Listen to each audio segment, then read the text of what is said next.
Hey guys, it's Brandon here, and we're on site today in sunny, beautiful North Myrtle Beach, South Carolina, just outside of 1002 Parin Drive.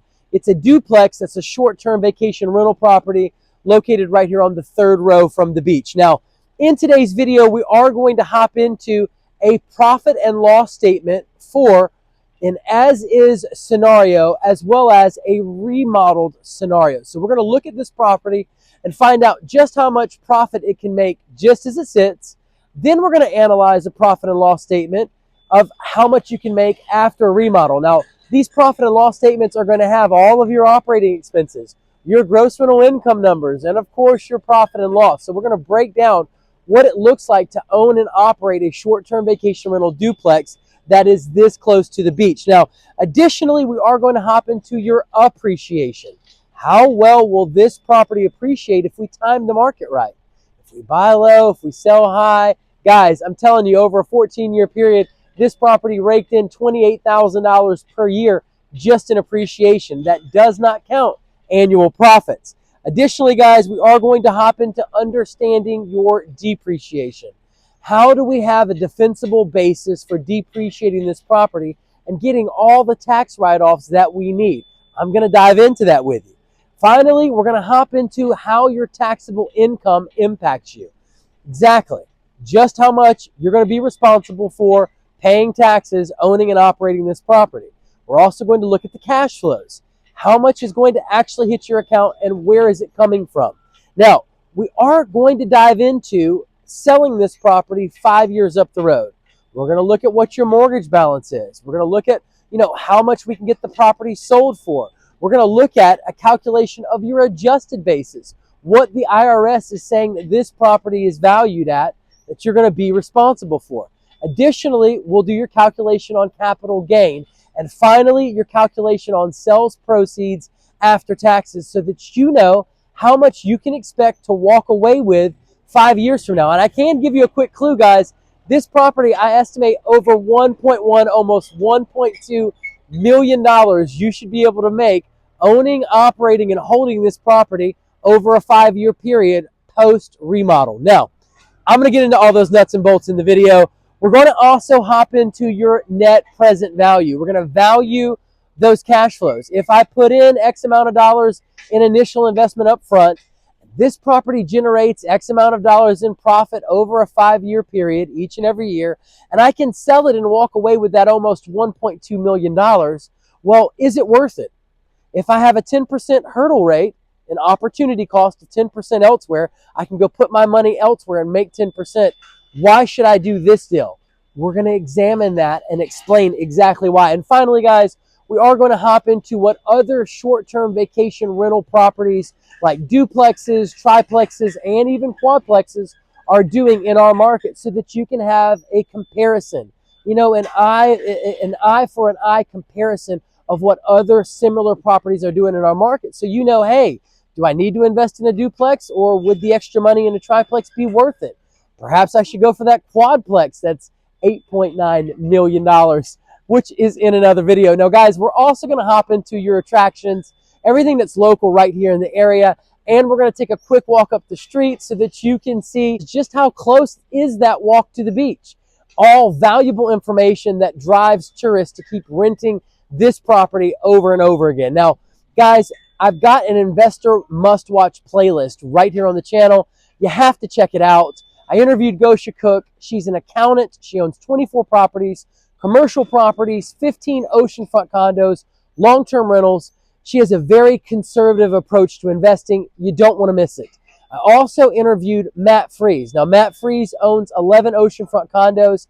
He did own some long-term rentals, sold them off to get into the Myrtle Beach oceanfront condo game. He is a lender by trade. He's a risk taker. He is not like Gosha in the sense that she's very conservative and he's a risk taker. He's got a different approach. I can tell you he did make as much as $1.4 million. That's $22,500 on average on 8 of his oceanfront condos over an 8-year period. Yes, he is killer at the oceanfront condo short-term vacation rental game. You don't want to miss that interview. I also interviewed Rufia Nigro, who owns over $10 million worth of Myrtle Beach oceanfront condos.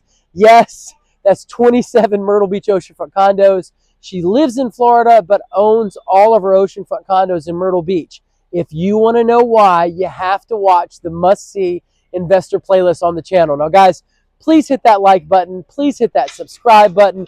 It only takes you a second. It does me a lot of good. It helps me out. Send me your questions and your comments. I'll do my best to answer all of them myself. And guys, I don't want to hold us up. We need to get into this video. Let's come on and check out 1002 Parin Drive.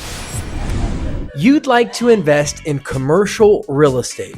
I'd like to show you how these properties make profit and break down all their expenses so you understand how they operate, how they appreciate over time, and how this will impact your taxes. I'd also like to let you know the property's cap rate and how it compares with similar properties in the market, how the location best services its users, and the potential for future growth. I'd like to fill you in on the historical and future occupancy trends, as well as potential management structures affecting the investment. And we won't miss the investment's risk profile nor the best exit strategies. Yes, we'll cover the condition of the property, any value add potential and repositioning, but we'll also dive into special topics like customer base, market positioning, and marketing and booking strategies when it applies. And if you stay tuned until the end, I'll show you my top picks for the best commercial real estate deals that have generated the most annual profits, have the highest appreciation, and the best tax implications. So no matter if you're a first-time investor or a seasoned professional transitioning into the real estate game, or perhaps simply a casual investor looking to relocate to the beach to live, play, and invest so that the passive income can support you in your retirement years, whether you have 20% to pay down because you're financing or you're a cash buyer, if it's a commercial real estate investment that you're after, you'll be better because I'm aiming to give you a 10 times return on your time for watching my videos until the end. All right, guys, we are on site today right here in North Myrtle Beach at 1002 Parin Drive. You can see this is a duplex right in front of us. Now, immediately to the left, we have some other homes, as you can see.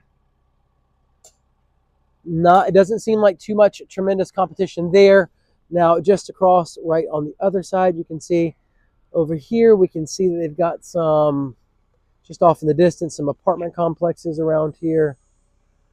Now, we do have another short-term vacation rental property just here across the street. And you can see that they are doing construction here. Now, this is a really, really good sign, guys. If they're doing construction and building properties like these short-term vacation rental duplexes, triplexes, and quads, literally directly across the street, then obviously there is value in this game. People do not spend money building million-dollar properties if they can't make money. Now, you'll see off in the distance, we got some oceanfront condo resorts here and another one just here.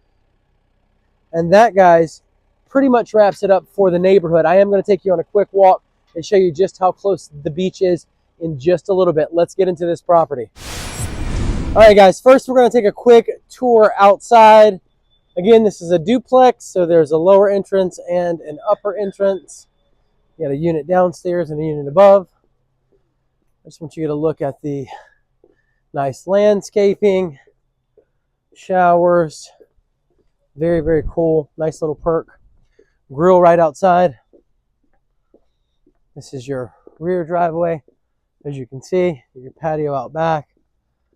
And of course, your pool. Let's get in here and check it out. Oops. Little kiddie section. Pretty standard pool, as you can see. Then I'm going to bring you quickly over this way. And here is the side. I believe you should invest in commercial real estate in Myrtle Beach, South Carolina, especially in multifamily properties because of the strong rental demand from a growing population.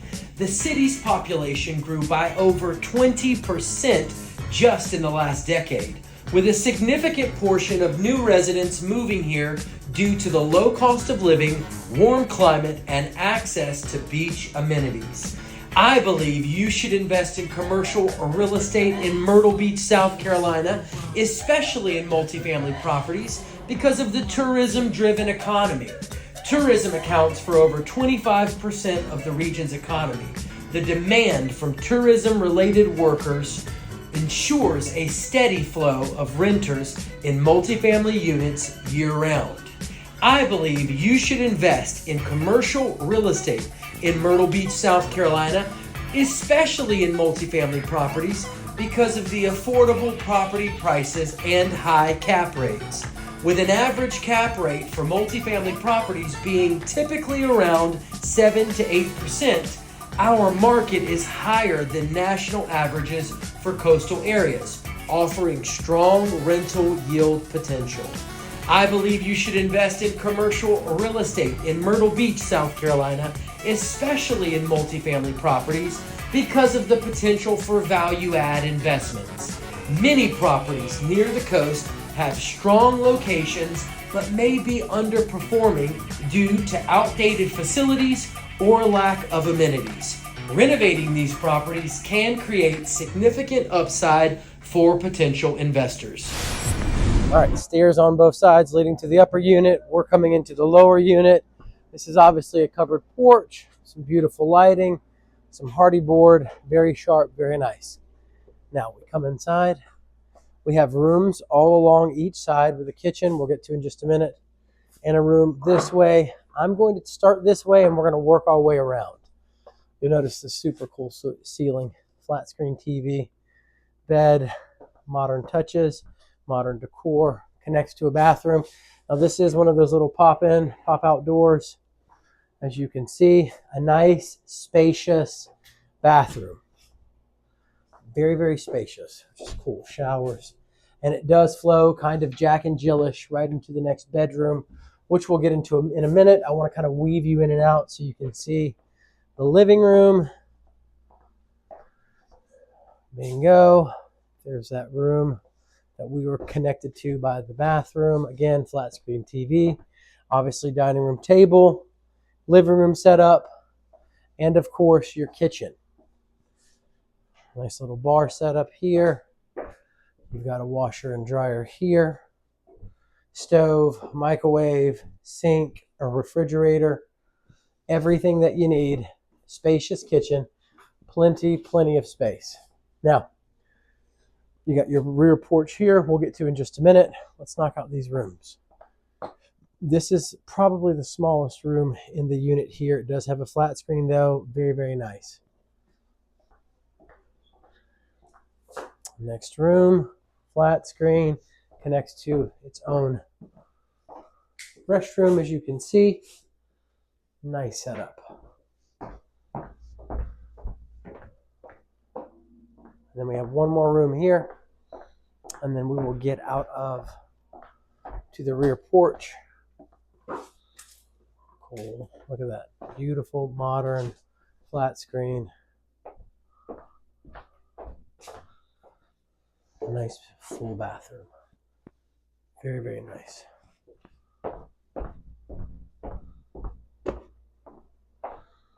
Let's get out the back deck.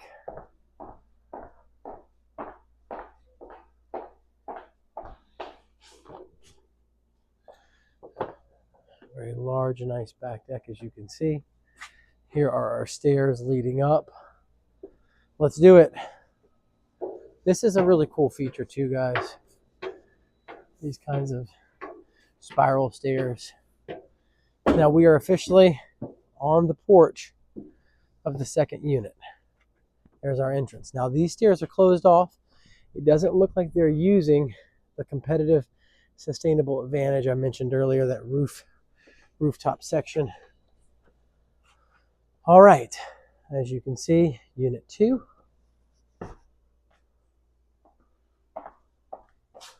First bedroom, probably the smallest. Next bedroom, again, has that its own bathroom, own restroom.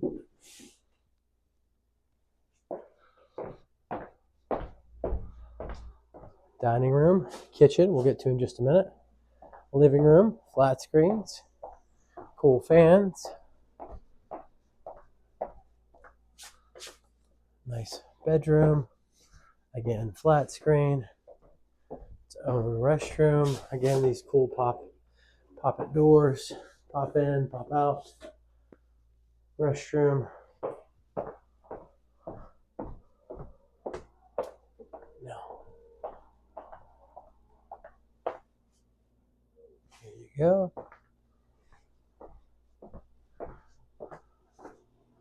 Check that out. Pretty cool. Very spacious, very nice. Very nice setup. Again, this can be closed off if need be. If not, you're in the next room.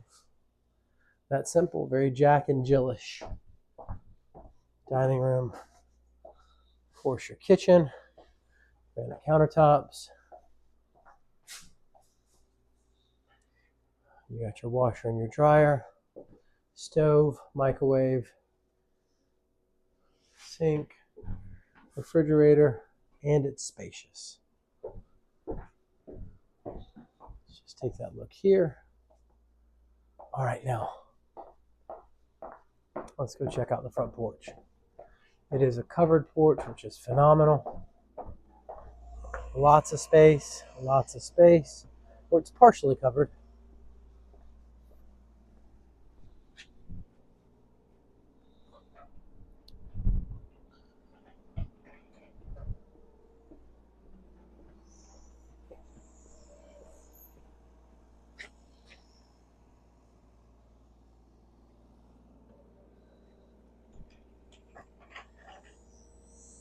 And those stairs that lead down.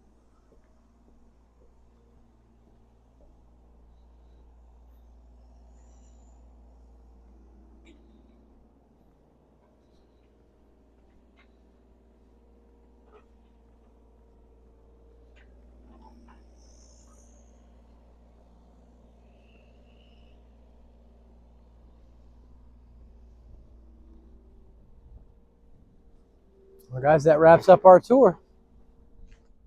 Now, I have got to draw your attention to this. I got to stop and do it because it is super, super important. This section right up top, this section right here, that is what we call a sustainable competitive advantage. That is something that this short-term vacation rental duplex has that other properties that are similar do not have. This is where I would spend my attention, my focus, and my money. I would turn that into the oases of oases.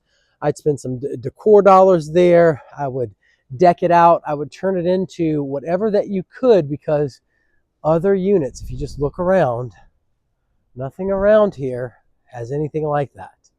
So that is the one strategic factor that gives you an advantage over the competition, and I would use that to its fullest degree.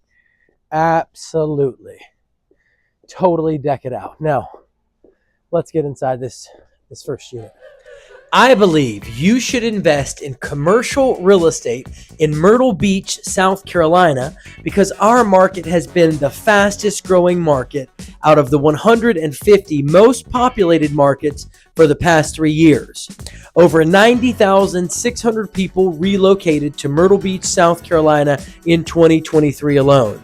This means increased demand for commercial space like retail, multifamily, office, and industrial, and ultimately excellent annual profits and appreciation. Now, for retail, more residents equal more consumers equal higher rental sales potential. This drives up rents and occupancy in retail centers.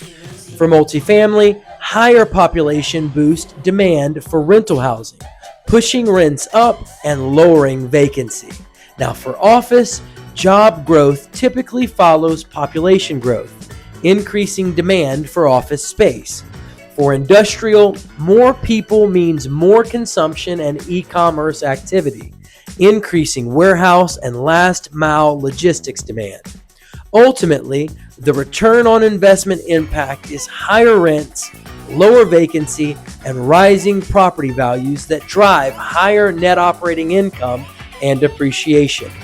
I believe you should invest in commercial or real estate in Myrtle Beach, South Carolina, especially oceanfront hotels in the hospitality industry because of the 20 to 22 million tourists that visit our market each year, which is the #2 vacation destination on the East Coast.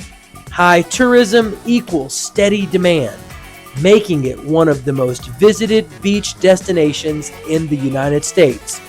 Our oceanfront hotels benefit from consistent seasonal occupancy, premium nightly rates compared to inland properties, and repeat visitors including families, snowbirds, and golfers. All right, guys, so let's work through a multifamily short-term rental comparison table that's going to list several other multifamily short-term vacation rental properties in our market so that you can kind of get an understanding of the competitive advantage of 1002 Parin Drive. Now, we've got 931 South Ocean Boulevard. It's ranked #1 on the list. Obviously, we plugged all of these properties into a ranking system. We ranked basically, if it has more units, it's obviously more valuable. If it has higher square footage, it's more valuable. If the building age is newer, it's more valuable. If the gross operating income is higher, it's more valuable. And if the price is lower, it's more valuable. If the cap rate is higher, it's more valuable. And if the historical appreciation is higher, it's more valuable. And of course, if the profit is higher, it's more valuable. So we plugged all of these different variables into a system and had it rank the properties 1 through 5 based on the metrics I just mentioned. Now, 931 South Ocean Boulevard, ranked #1 on the list, has 4 units, 16,000 square feet, was built back in 2005. Yes, it has a gross operating income of $1,040,000. It's a quadplex with 4 units. They're each making $260,000 a year. Wow. Anyways, now it's also got an $8.9 million price. It's got a cap rate of 3.9%. Probably is not as high as what some investors would want, which we'll get into in just a minute. The historical appreciation, we've got $3 million. They've obviously $3,040,000. They bought this property cheap. They put a ton of money into it, remodeling it. They made it a pristine diamond. And obviously now it is a cash machine. That profit here is $301,111.98. Be sure to check out the video on 931 South Ocean Boulevard. Now, 4700 South Ocean Boulevard, ranked #2 on the list. It has 7 units. Technically, it's an apartment complex. The square footage is only 3,000. It was built in 1954. It has a gross operating income, it was built in 1954, has a gross operating income of $204,122, has a price of only $1.6 million, a lot cheaper than that $8.9 million. Cap rate's much higher, 7.5%. Investors probably like that. We're going to get into that in a minute. The higher cap rate bodes well with many investors. Your historical appreciation is $790,000. So obviously it's got the potential to appreciate pretty well. Your profit was $227,077.57. Now, 1002 Parin Drive, this is our subject property. It is ranked #3 on the list based on these variables. We're going to get into a market analysis next, so it might change your opinion of some of these things. It has 2 units. It's a duplex, 3,100 square feet, built in 1959, $207,182.91 is the gross operating income based off my scenarios. Your purchase price was only $1.249. Very, very cheap with a 7% cap rate, which is a higher one on the board. Historical appreciation was only $395. The profit was $77,733.41. 412 Seaside Drive, ranked #4 on the list. It's a duplex, 3,696 square feet, built back in 1994. Gross operating income was $181,8861. Purchase price was $1.693 million. Cap rate real low, 2.7%. Historical appreciation $435. Profit 27,861.60. And then finally 510 South Ocean Boulevard, ranked number 5, but a heck of a deal. I think it's one of my favorite on the board. We'll get into why later. All right, units. 3 units is a triplex, 5,363 square feet. Building age 1982. Gross operating income $310,774.37. Price was $1.796 million. 8% cap rate, highest on the board. Historical appreciation was only $370,000, and then your profit was $128,424.98. Now, we've got to ask ourselves the question: what's the competitive advantage of 1002 Parin Drive? Why should I buy that one when compared to other multifamily short-term rental properties in our market? Now, the high cap rate of 7%, the competitive advantage of 1002 Parin Drive lies in its balance of affordability and income potential. The high cap rate of 7% among the top performers for return on investment compared to price, especially versus larger and newer properties like 931 South Ocean Boulevard at 3.9% cap rate. This makes it attractive for cash flow focused investors. Let's break that statement down because it is loaded, guys. If I've got a property that has a net operating income of $100,000 and it has a cap rate of 5%, then that property is going to sell for $2 million. If I have another property with a net operating income of $100,000, yet it has a cap rate of 5%, the purchase price is only $1,250,000. Now, which property is the investor going to like more? He's going to like the one that has the higher cap rate, that 8% cap rate, because he's basically getting the same income on the property for a cheaper price, for a cheaper purchase price. Both properties are generating $100,000 net income. One's got a cheaper price. It's costing him less to buy that $100,000 worth of income. Thus, his cash-on-cash return increases. Now, let's keep moving on the competitive advantage of 1002 Parin Drive. Guys, lower price point at $1.249 million. It's one of the least expensive options on the list, lowering the barrier to entry while still generating over $200,000 in gross operating income, giving investors strong yield efficiency. The historical appreciation at $395, while not the highest, it does show steady asset growth despite being an older building, 1959. Suggesting resilience and long-term viability, which it also could be suggested that the market in that area where that building is better, which is helping to sustain the price of the property and the appreciation of it. Because here's a very old building, but it's appreciating well. So the market probably has something to do with that. Now, the moderate profit of $77,000, though not the top performer, it delivers a healthy balance of cash flow plus appreciation for a smaller property with only 2 units. In short, 1002 Parin Drive offers strong relative cash flow, cap rate, steady appreciation, and low acquisition costs, making it a strategic choice for investors seeking an accessible entry point with solid returns. That simple and that easy. I get calls and emails every day from investors just like you looking to make their move into the Myrtle Beach market. They want to invest in short-term vacation rental properties. They want to invest in oceanfront condos. They want to know where the best deals are in our market. Well, guys, you're talking to the right person. 843-360-1737. I'm going to help you put your hands on the best deals in our market. If you're a first-time investor or a seasoned investor, if you're 1 year, 6 months, 3 years out, I don't care where you are in the investing process, pick up the phone, give me a call, send me an email, shoot me a text message, and let one of the many stories on our channel be one of your stories. Yep, absolutely. So guys, I want to just backtrack real quick. For anybody wanting to get into this business and you're serious about it, you need to self-manage the property. Yes. You're going to learn way more than you would if you pass it off to a property manager. Plus, you don't want to have to go through the gambit of getting bad property managers, deal with all the hassles and all that. If you just learn the business, you might find eventually a property manager that would be great for you. Yeah, well, you need to know A local person. We have somebody in our church that small. The more that the property management is small, find a small property management that you can negotiate better, and the guy doesn't have a lot of property to manage. Yep. So he will be in top of yours. of yours. Yeah, of your property. But don't go with a property manager that has the thousands of property. It will be hard. Find someone who's gonna treat this property as his own. Correct. Yep. I will And, look for it and I will tell you, again, with the whole adage of self-managing, like nobody's going to treat your investment as well as you will. Exactly. That's it become your baby Yep. versus you give your baby for a nanny.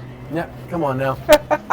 and who would do that? Come on now. No, well, you can give it to them, but you still see homework, see That's what right. you've seen. The more you put effort, the more you gain. Yeah. Absolutely. No gain, no pain, no gain. Yep. That's And it's it. like anything in life, guys. Yeah. What you get out of this, what you put into it. Bottom line. All right, guys. So let's work through an as-is purchase scenario right here at 1002 Parin Drive. Now, as is in the sense that you don't have to remodel it, you don't have to do anything to it. As it sits right now, with excellent marketing, a great guest experience, you can generate this profit and loss statement easily for this property. Now, it's a duplex. It has 2 units, an upper and a lower. The purchase price is $1,249,000. Your acquisition cost, that's your attorney, your inspection, and your broker fees. Your attorney is going to be about $1,200. Your inspection is going to be about $500. Your broker fees are going to be 2% of the purchase price. That's going to put you at $26,680. Now, your loan fees are 2% of the loan amount. That is not the purchase price amount. The loan amount is going to be 75% of the purchase price amount. So we got 2% of that loan amount is going to put you at $18,735. Now, less the mortgage. In other words, the mortgage again is that 75% of the purchase price. That's $936,750. That simple and that easy, guys. You got your purchase price. You add in your acquisition cost. You add in your loan cost, your loan fees, and then you take out the mortgage, and you're going to be left with the initial investment, which is your out-of-pocket expenses to get into this investment. That's $357,665. Now, your net operating income. Net operating income is your gross operating income, which another way to say that is your gross rental income minus your annual operating expenses. That's going to be $38,325.35. Again, that gross rental income or gross operating income was $154,614.11. Now, this unit, I want to say in 2023, generated $136 and some change. 154, that number, how I arrived at it is I've seen other similar duplexes and triplexes bring in this amount. They're booked about 330 nights out of the year. It's a 90% occupancy rate. Their average daily rate is about $441. It's totally doable with a great guest experience, good customer service, the right marketing. Absolutely. You can definitely make that here. Now, your VRBO fees, it's 8% of the rentals that you took off of the VRBO platform. I've estimated that out of that $154,000 worth of gross rental income, about $60,000 of it is going to come from VRBO platform rentals. So 8% of that $60,000 has you at $4,800. The Airbnb platform fee of 3% is $2,838.42. So the remaining rentals beyond that $60,000, less the $154, is going to be 3% for using the Airbnb platform fee. So if you've got $154,614.11 in gross rental income, gross operating income, you take out the $4,800 for VRBO fee, you take out the $2,838.42, you are left with a subtotal of $146,975.69 in income left on the property. Now, you have to factor in your principal and interest. We've got you at $74,786.64. Because this is not beyond 4 units, you can still do a 30-year fixed rate loan at 7% interest. You do not have to have a commercial jumbo loan to do this property. Now, your personal property taxes, I've got you estimated at $1,391.53. Anytime you own an investment property and operate it in the state of South Carolina, you are going to have to pay personal property taxes on your furnishings. That's what that's for. Your property taxes in 2024 were $10,652.17. That is for the year. That simple, that easy. Your home plus flood insurance, we have you at $4,087. Your electricity, we have you at $5,454.12. Your house supplies, we have you at $3,795.07. Your internet and TV, we have you at $1,800. Your pest control, $600. Pool service, we have you at $2,068.39. Your water bill, about $720. Your landscaping, we've got you at $600. Your local hospitality and accommodations tax, it's going to be $4,638.14. Excuse me, 42. $4,638.42. That's going to be 1.5% to the city of North Myrtle Beach and 1.5% to Horry County. That is for your business license to own and operate a short-term vacation rental business here in this market. Now, your excise tax, we've got you at $1,057. Essentially, guys, you are going to have to pay a $145 base fee for the first $2,000 in gross rental income that you generate, then a $6 per every $1,000 that you make thereafter in gross rental income for your use of the police department and the fire department. And then I've got you at maintenance. I've got a simple maintenance fund. It's going to be 3% of the gross operating income. That's going to put you at $4,638.42. That's your reserves, your maintenance, your just in case fund, basically.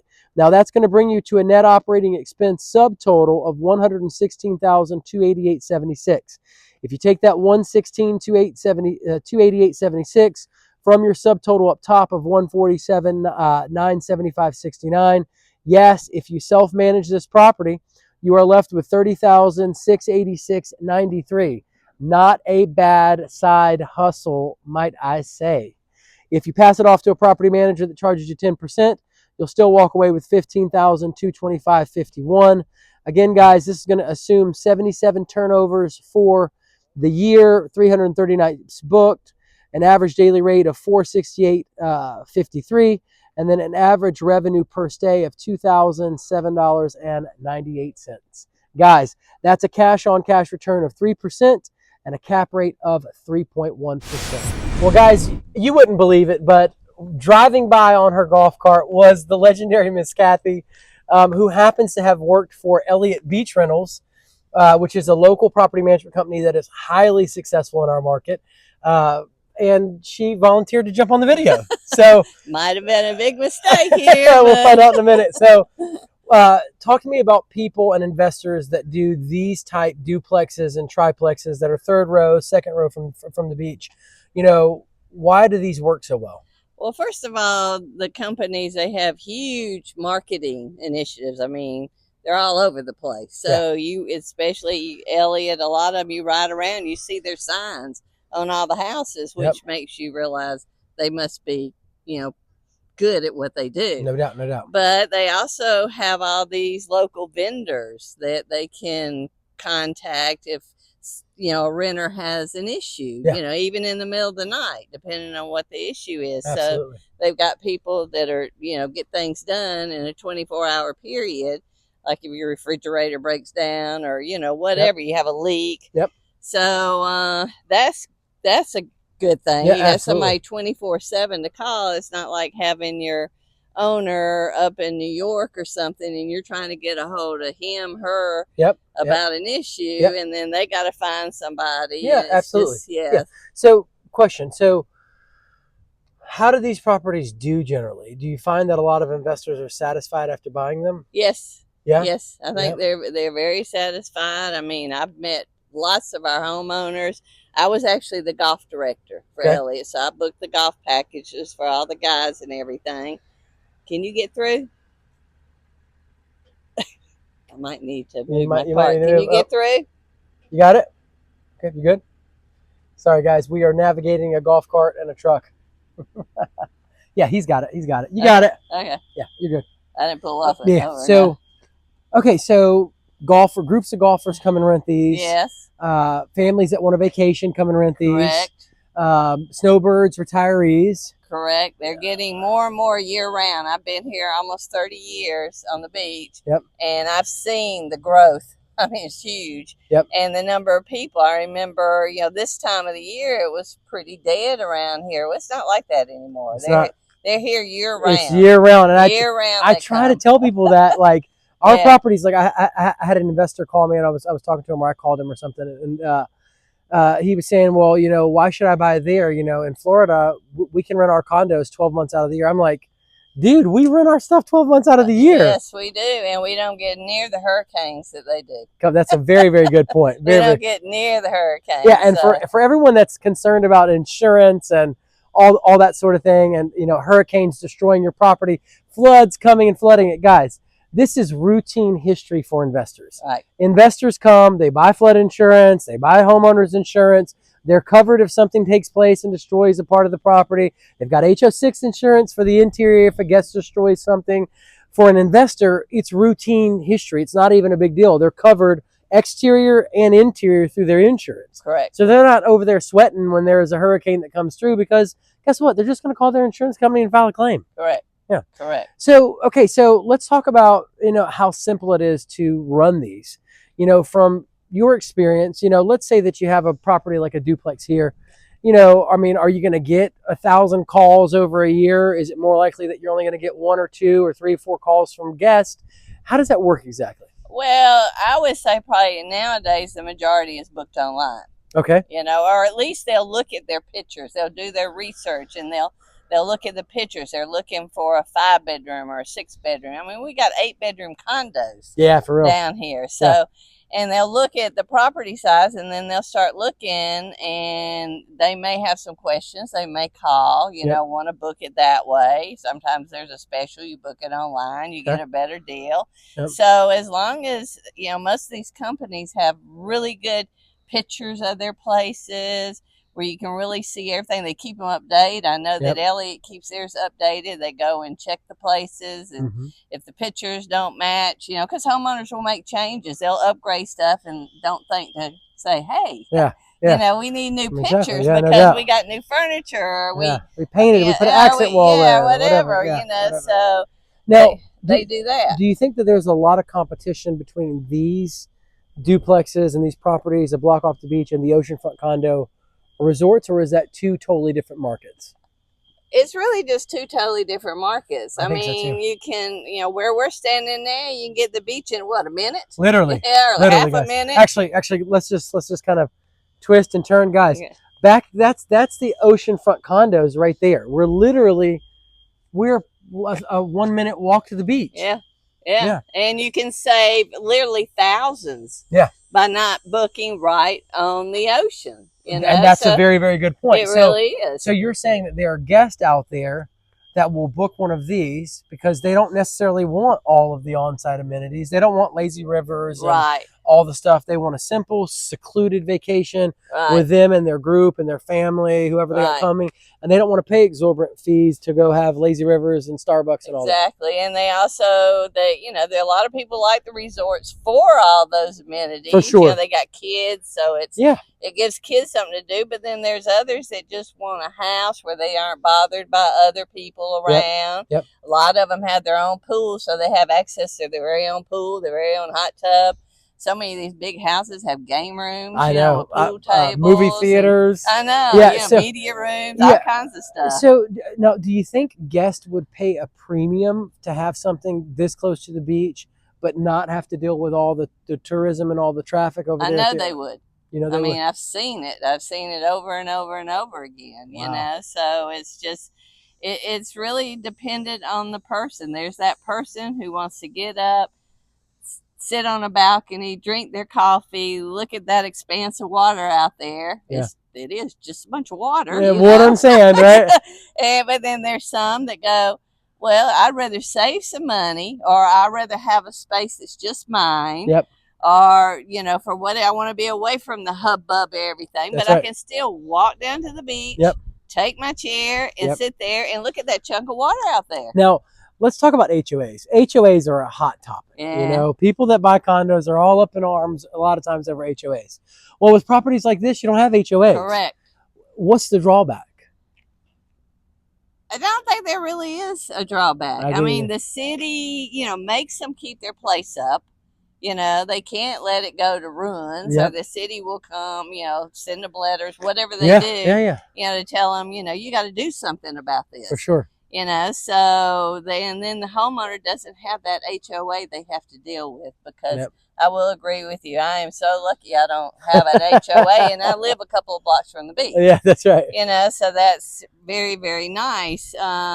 But you know that in the condos, you got to have the HOAs. You 'cause got to have it's everybody. close quarters. Yes. Yeah, and if you got one, if it would be like the Wild Wild West. People would be Exactly. doing crazy stuff. The Exactly. property would lose value. You wouldn't be able to make money on appreciation if you bought it. You know, it would just be a mess out there. Exactly. But properties like this, you Yes. don't have that same kind of thing. No, Yeah. no. Yeah, It not at just, all. in my opinion, and whenever anybody used to ask me, I would have my golfers. I'm thinking about maybe buying a place down there that I can rent out until I'm ready to retire and move down there myself. Yeah. And I always say, look for a house through the avenues. Just, Okay. you know, that's what I call these avenues. Like over you here, know. like Yeah. second, third, and fourth Yeah, row. exactly. And look for one of those because number one, you're not gonna have to worry about the HOA fees. Okay. You know, and a lot of these you can rent year round. Like I said, golfers, the fall and spring they come, and they're tired of staying in 4 or 5 condos. They're spread out all over the place. They get a nice house where all 4, 8, 12, however many come can sleep.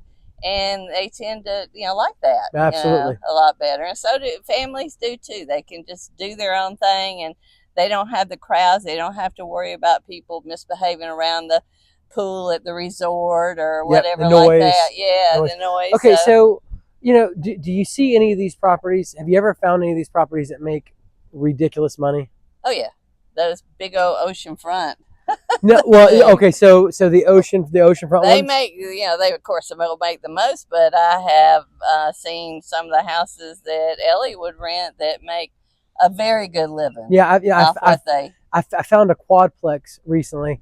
They are asking like 8.9 million for it, but they're saying, you know, it's 4 units that are 6 and 7 bed. 2 of them are 6 bedrooms, 2 of them are 7 bedrooms. So it's a really big property. Right. On the ocean? And yeah, Yeah, I know that oceanfront, property. and they're saying it. You know, they're saying it'll make $260,000 a unit. It will. It will. Yeah. Easily. I think so. Yeah. Yeah. I mean, it's staying. I don't disagree with you. Yeah, I'm pretty sure I know which one you're talking about. We used to rent it. I used to put a lot of golfers in there. I actually rented the whole fourplex one time to a big old group. Get out. They got all 4 of them. Man. So it was just, you know, and there's group that they seem to come here, extended families. Yep. Will come here, the grandparents, aunts, uncles, and they all share, you know, it's big groups. The 1 bedrooms, you know, they don't get rented like, especially in the summertime, like these bigger properties all day long. And you don't have as much headache with the larger properties. Right. People that are, you know, the large groups of guests and stuff they're not problematic. Right. No. No, not usually. You'll always have a few here and there that don't know how to act, but you know, for the most part, you're going to have responsible families renting these houses and just enjoying their vacation. All right. Well, any piece of advice that you would give a potential investor looking to invest right here a few blocks from the beach in one of these homes? Well, make sure that you have the correct bedding in there, that it'll accommodate enough people and it has enough spaces. When you got a house that accommodates 16, 20 people, you got to make sure you got enough space for the kitchen. Yeah. For everybody to sit around the table. Chairs. Yeah. You know, but the more your place will accommodate, the more money you can get. It's that simple, guys. Yeah. The more bedrooms you add on and the more it's going to appreciate. Right. The larger, the nicer it is, the more it's going to appreciate. Exactly. Less problematic guests. And as you can see, that's basically what they're building around here. Yep. Are the larger, you know, places. I've been amazed just riding around today that how much building I'm seeing going on. Oh, this place is blowing up, guys. Baby boomers are retiring at $10,000 per day, and they're moving to Myrtle Beach into Florida. And they figured out that they get more for their money in Myrtle Beach than they do in Florida. Exactly. And our market is just blowing up. And we don't have as many hurricanes. All right, so let's work through a remodel scenario purchase right here at 1002 Parin Drive. Guys, that purchase price is $1,249,000. You add in acquisition cost of $26,680. You add in loan fees, which is 2% of the loan amount of $18,735. You take out the mortgage of $936,750, and you add in remodel cost. I've got you at $75,000 total. That's roughly $37,500 per unit. That's going to bring you to an initial investment of $432,665. Now your net operating income was $86,948.90. Your gross operating income, which is your gross rental income, was $207,182.91. That is a 34% increase after you remodel this unit. You're going to be able to rent it for more, and you're going to book more nights because it's a nicer product. You're going to take more market share. 34% increase. That's going to bring you to 207, 182.91. Your VRBO fee, again, $4,800, which is $60,000 worth of VRBO rentals, 8% of that. And then you've got your Airbnb platform fee, which is 3% of the remaining rentals. Essentially, you take that 207, 182.91, you take out the $60,000 for VRBO rentals, and then you multiply those remaining rentals by that 3%. It's going to give you $4,415.49. Now, if we have that gross rental income of $207,182, we take out VRBO fees, we take out Airbnb platform fees, we are left with a subtotal of $197,967.42. Your principal and interest was $74,786.64. Personal property taxes, $1,864.65. Your property taxes of 2024 were $10,652.17. Your home and flood insurance, $4,087. Electricity was $5,454.12. House supplies, $1,800. Internet and TV, $1,800. House supplies were $3,795.07. Internet and TV, $1,800. Pest control, $600. Pool service, $2,068.39. Water bill, $720. Landscape, $600. Local hospitality and accommodations tax, $6,215.49. Excise tax, $1,375. Your maintenance of the property, which is 3% of the gross operating income, $6,215.49. Guys, if you add all those operating expenses up for the year, you are left with a net operating expense subtotal of $120,234.01. Now, if you take the subtotal up top of the remaining gross rental income of $197,967.42 and you subtract it from your net operating expense subtotal of $120,234.01, you are left with a profit of $77,733.41 if you self-manage. Now, if you hire a property manager at 10% of the gross operating income, you are still left with a profit of $57,015.12. Guys, that's a cash-on-cash return of 18% and a cap rate of 7%. Guys, you are putting in $432,665 and getting out $77,000 in your first year. Where can you do that? Can you do that in the stock market? Maybe if it's your day job and you're a wizard, a stock market wizard. Can you do that in long-term rentals? No. Can you do that in commercial properties? Yes. You can do that in the right commercial property. Can you do that in a commercial property on the beach that you can use? You and your friends and your family and your golf buddies? Yeah, there you go. There's the trade-off. You can do it right here.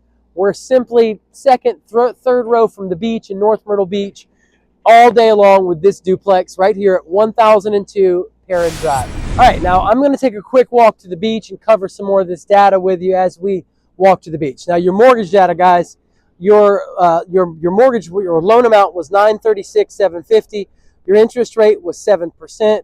Your amortization period was 30. Your loan term, again, 30 years. Payments per year, 12 payments per year. Your periodic payment, which is another way to say your monthly payment, $6,232.22. Your annual debt service was $74,786.64. And your loan fees and costs were $18,735. Guys, I do want to share with you real quick that your peak season is April through September. Essentially, that is going to be when you pull in the majority of your money. June, July, and August is the peak of the peak. And if you do this thing right and well, and you have a superb product that beats and takes market share, you will most likely make enough money in those 3 months to pay all of your operating expenses for the year. All right, so let's work through your appreciation. Guys, in 2007, this property sold for $255. You fast forward to 2021, the property sold for $650. Just during that 14-year period, we're talking $28,214 in appreciation per year. That's a total appreciation of $395. Now, real quick, guys, what I want you to see is we are on the boulevard. Look back behind me. That is an oceanfront condo resort called North Shore Villas. The beach access is literally right here. That fast, we were at the beach. I'm just going to really quick. That's your beach access. Let's get down and check it out.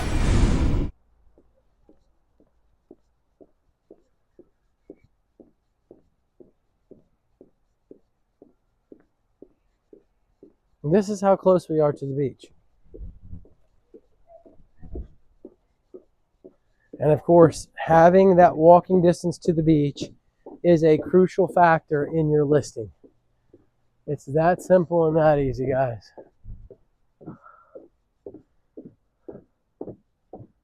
People want to be near the sand and the ocean. Here we are. You're on the beach.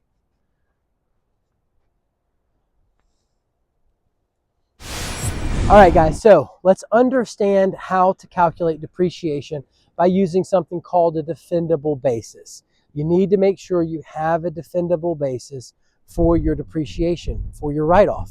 You can't just choose an arbitrary number and say, hey, I want to write the property off 80% of the value because that's what I feel like writing off. It doesn't work that way. So let's walk through how to do that. Now, first you have to calculate your original basis. You take your purchase price of $1.249, you add in those acquisition costs of $26,680. That leaves you with an original basis of $1,275,680.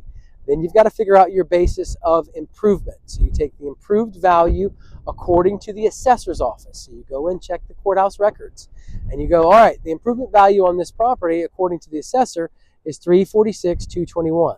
The assessor also lists the total value at $821,221. So we're going to take the improved value, we're going to divide it by the total value to figure out the percentage of the property that is improved value. In other words, we want to know, all right, 42% of this property, of the value given to us by the assessor, is based on the improvements of the property, the improvements in this property. Now we've got a defendable basis because we've used the assessor's record as our standard for depreciation and not just choosing an arbitrary number. Now, your improvement basis, you take your original basis of $1,275,680 and you multiply it by your basis of improvement, that 42%, which gives us our improvement basis. That's $537,817.72. Now we're going to take that number, and we're basing our scenario off of a 5-year hold. We're buying the property for 5 years. We're going to be holding it for 5 years. So we want to know what our write-offs are going to be each and every year. Well, you have an acquisition year, which is year 1. You have holding years, which is years 2 through 4. And then you have a disposition year, which is year 5. Now, the numbers are going to vary depending upon something called mid-month convention. Essentially, the IRS provides tables, and you have to you can only write off based on a certain decimal amount, depending upon what time of the year you purchase and what time of the year you sell the property. What we're going to do to make things simple and easy is we're just going to assume you bought it in the first month of the year, you sold it in the last month of the year, you bought it on the 15th day of January, you sold it on the 15th day of December, and essentially our acquisition year, or our first year of purchasing, we're only going to be depreciating this property over 11 and a half months. Our holding years are going to be 12 months. Our selling year, our disposition year, we're going to assume the same thing, 11 and a half months. All that being said, we've got an IRS table in the top right of the screen. You can see that they give us tables for years acquired, holding years, and disposition years, for non-residential properties and residential properties. There are two different standards.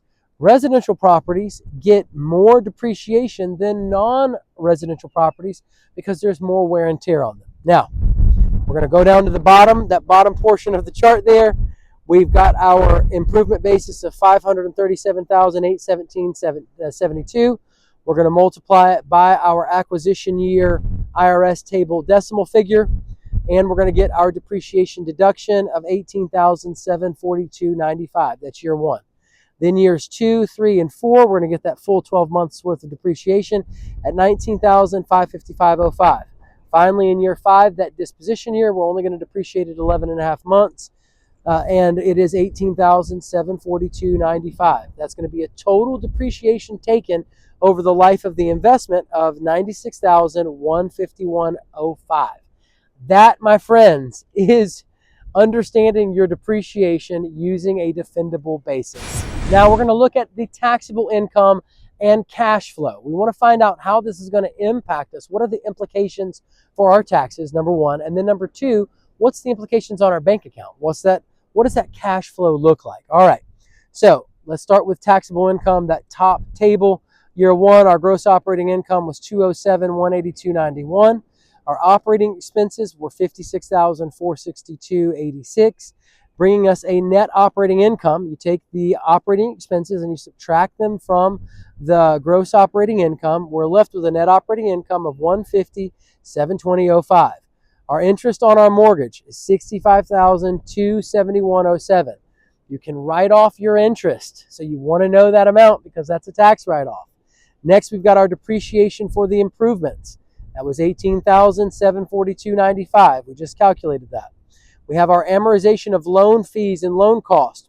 It's going to be a whopping $3,747. Guys, you basically take 2% of the purchase price and you divide it over the life that you plan on, the life of the investment, the number of holding years that you plan on holding this property. For us, we're going to hold it for 5 years. All that being said, we take the 2% of the loan fees, 2% of the loan amount. That's our loan fees. We divide it by the 5 years that we're going to hold this property for, and we're going to amortize those loan fees across that 5-year period for $3,747 per year. It's a tax write-off. Now, we can also write off our leasing commissions. If we plan on having a property manager manage the property, we're going to write off that fee. That's part of the business expense.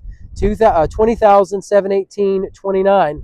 Then finally, we're going to be left with what's called our real estate taxable income.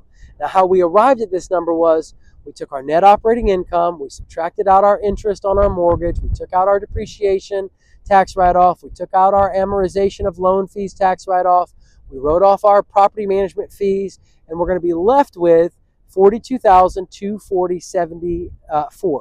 Now, we have to factor in whatever tax bracket you are at. I've just chosen 37%, the highest tax bracket. You're probably going to be in a lower tax bracket, but for our purposes here, we use 37%.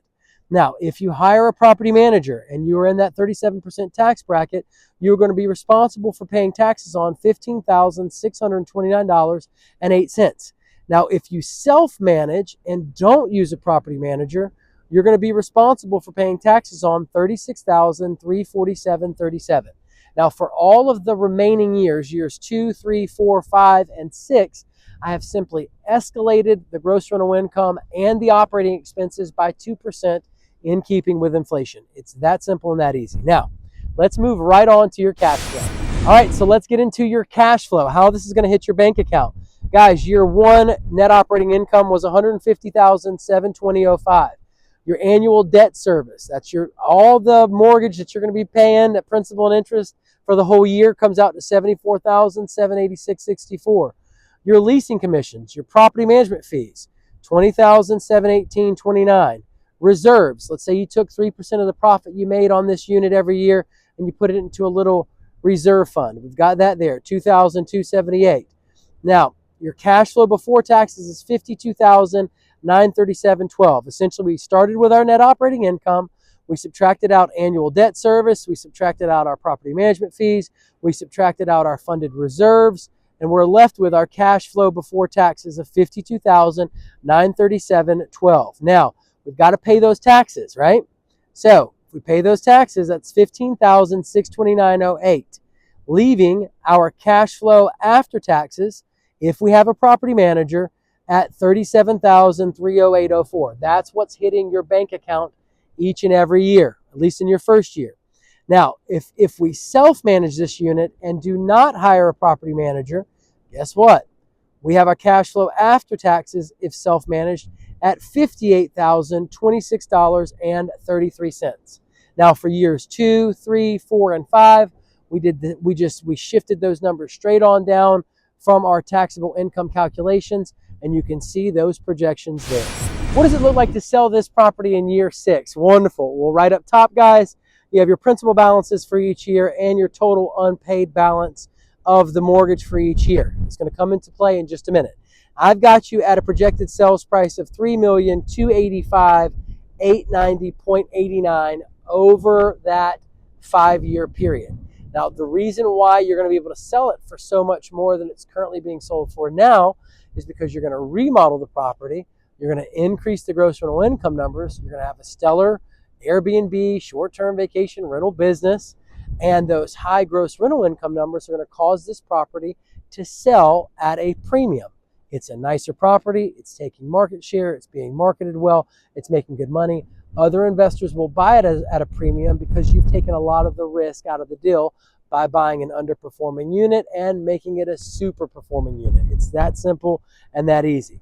And we apply those same processes to all kinds of value-added properties, whether it's a multifamily property, whether it's an office. It doesn't matter, guys. If it's an oceanfront condo, you buy an underperforming, more dated unit, you fix it up, you rent it out, you prove that it can make great gross rental income, and investors will pay a premium to have a unit that's churning such high dollars. Now, so our projected sales price is that $3,285,890.89. Essentially, guys, we took our year 6 net operating income and we divided it by the cap rate. And, we kept the cap rate the same on the property, 7%. That simple, that easy. That's how we arrived at the projected sales price for year 6. Now, our calculation of adjusted basis. This is essentially what the IRS says the property is valued at. Your basis at acquisition was $1,275,680. You depreciated the property by $96,151.05 over that 5-year period. The adjusted basis at sale then is going to be $1,179,528.95. Now next we're going to calculate what's called our capital gain on sale. We take the sales price in year 6 of $3,285,890.89. We take out our cost of sale, 2% of the sales price, $131,435.64. We take out our adjusted basis at sale. That's what the IRS says the property's worth, $1,179,528.95.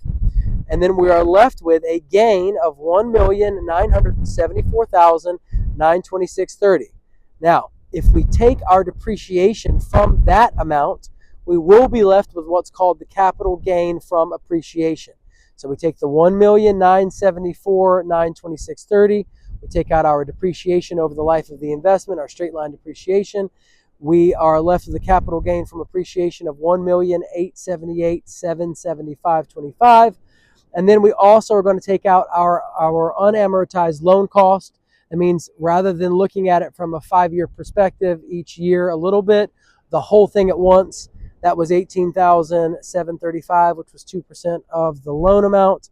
And we are left with ordinary taxable income to the tune of $1,860,040.25. Now, let's move right along to what you're really excited about, which is that sales proceeds after tax. Guys, the sales price was $3,285,890.89. The cost of sale was 2% of that sales price at $131,435.64. The balance of funded reserves, if you'll recall, over the 5 years, we took 3% of the profit out each year to fund some reserves, $11,390.01. You add that into the cost. So you start with the sales price, you take out the cost of sale, you add in the balance of funded reserves, then you take out the mortgage balance. So in year 5, our mortgage balance was $881,777.76. You are left with sales proceeds before taxes of $2,284,6750. Now, we have our tax on ordinary income. That's going to come up, at that 37% tax bracket. It's going to come up to $688,214.89. We have our depreciation recapture tax of 25%. In other words, the IRS is like, hey, we gave you depreciation write-off the whole time every year. We want 25% of that write-off back now that you're selling this property. That's going to be $24,037.76. Then we've got the capital gain recapture tax of 20%. They want 20% of that capital gain. So we got $375,755.05. That's going to essentially, you start with the sales proceeds before tax. You take out the tax on ordinary income. You take out the depreciation recapture tax, and you take out the capital gain recapture tax. You are left with a sales proceeds after tax in this scenario of $1,196,059.80. Guys, this property is a winner. What astonishes me most, I feel like, is how in plain view and in plain sight, excellent investment properties exist. People lack the courage, they lack the know-how, they lack the competence to go in and turn an underperforming asset into a stellar, well-performing asset. It happens in oceanfront condos. It happens in multifamily properties. It happens in office properties. It happens in duplexes, triplexes, and quadplexes. This property is a gold mine sitting here. It's just waiting for the right investor to see the value, put their heart into it, remodel the property, and offer a superior guest experience. It's that simple and that easy. Now let's look at the net present value. And it's important to calculate net present value because of opportunity cost, because of risk. I mean, essentially, let's say that you can make 10% elsewhere. Well, why should you choose this investment over another investment? You have to compare those cash flows to find out what the net present value is. Essentially, guys, you're putting in $432,665. That's considering that remodel scenario. You're getting out $58,000 the first year, $60,000, $61,000, $63,000, and $65,000 each and every year after that property's been remodeled, and then you're selling it and you're walking away with $1,196,60. Guys, at a 10% hurdle rate, a net present value discount rate, you are having a net present value of as much as $543,122. In other words, you could pay $500,000 less for this property and still hit that 10% rate. That's an internal rate of return of 32.61%. Like I said, this property is a gold mine if you know what you're doing.